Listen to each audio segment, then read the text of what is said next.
Hey, our next speaker is Bill McKay. Bill's going to be our first non-government representative here. He's a citizen. And Bill represents the Pelican Cove Condo Association, and he's going to highlight some aspects of the project at Pelican Cove. And I think you're going to see that Bill and his team down there are definitely part of the crew. Come on up, Bill. Okay. You're going to help me out starting this show. Oh, okay. It's there. What's up? The arrow, eh? Yeah, let's try that. Okay. All right. If that one doesn't work, do the other one. So, I'm Bill McKay. During the time that all this stuff happened, I was involved in governance at Pelican Cove. I was a board member. Then I was the board president.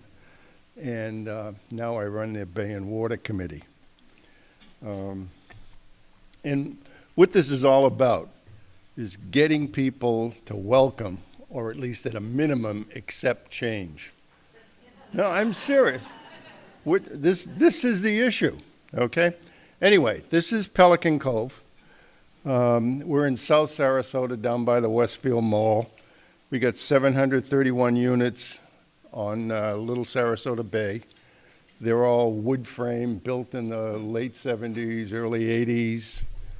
We've hardened them as much as we can, but basically they could take a strong Category 1 hurricane. And no, I'm serious, that's it. But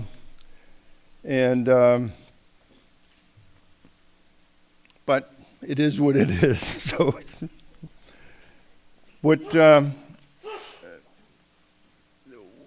we got some real problems, and let me back up a bit.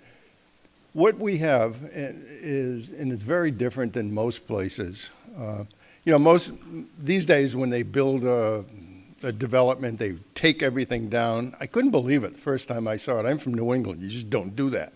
But anyway, and cut every tree and make everything level and smooth, and then put all these crappy palm trees in.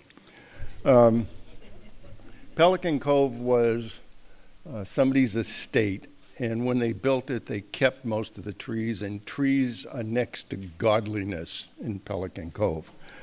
I mean, when I first moved down there, I got on the board and I fought for years. I kept saying, we gotta cut branches off the buildings. You just don't do it.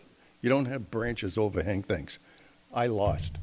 Even the grounds manager, we have our own ground staff and maintenance staff, fought me.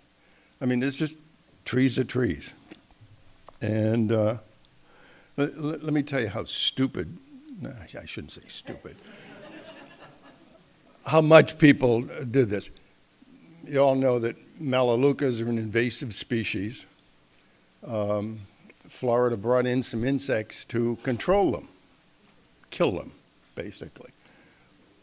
What we did at Pelican Cove is we spent $10,000 a year injecting our melaleucas so that they wouldn't die from the insects, okay?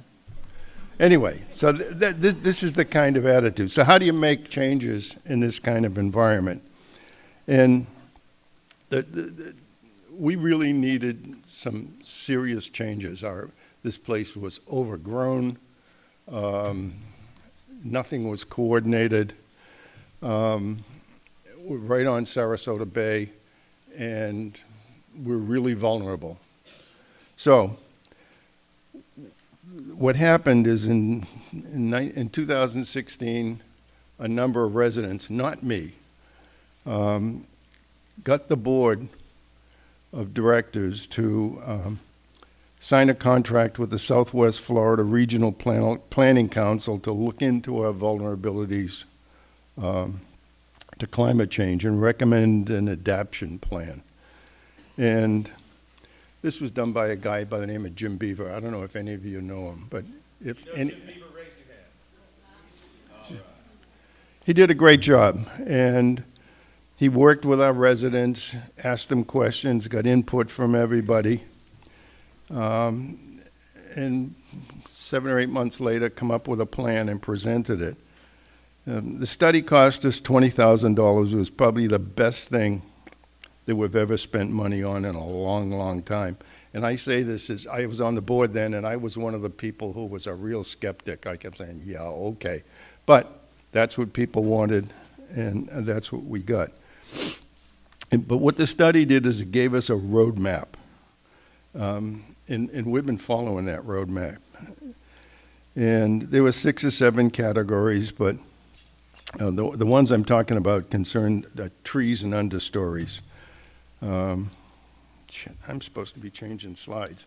I'm not real good at this. Okay.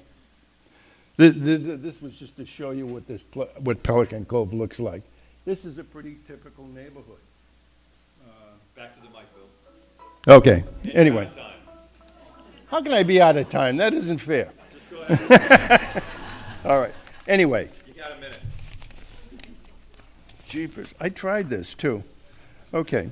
Anyway, so what we did is we had a plan. We spent a ton of time educating people.